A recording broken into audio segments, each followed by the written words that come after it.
Today, we're diving into a pivotal ruling from a U.S. Supreme Court that has significant implications for Donald Trump's executive power and his potential political comeback.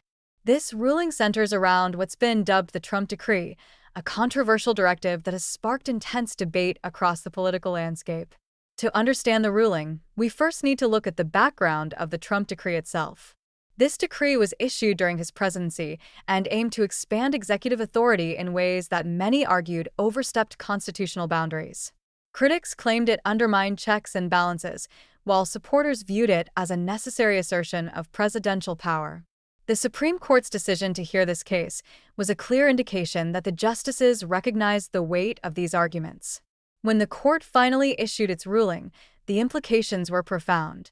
They upheld certain aspects of the decree, affirming that the president does have significant leeway in executing policies, especially in matters of national security and immigration. However, they also placed limitations on the extent of that power, emphasizing the need for accountability and oversight. This ruling not only reinforces the executive branch's authority, but also sets a precedent for how future administrations might wield that power. Now, let's talk about the reactions. On one side, Trump supporters are celebrating this as a victory, viewing it as a validation of his approach to governance. They argue that this ruling empowers the executive branch to act decisively in times of crisis. On the other hand, critics from the Democratic Party and some legal scholars are sounding alarms. They fear that this ruling could embolden future presidents to bypass Congress and operate with unchecked authority, potentially leading to a more authoritarian style of governance. As we consider what comes next for Trump and his team, it's clear that this ruling could play a crucial role in his political strategy moving forward.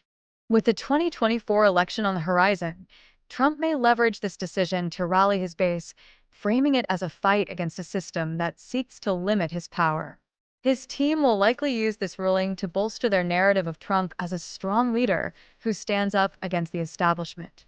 In conclusion, the Supreme Court's ruling on the Trump Decree is more than just a legal decision. It's a pivotal moment that could shape the future of executive power in the United States. As the political landscape continues to evolve, the implications of this ruling will be felt across party lines, influencing not just Trump's comeback, but the broader conversation about the balance of power in our government. What are your thoughts on this ruling? How do you think it will impact the upcoming election? Let's engage in the comments and discuss.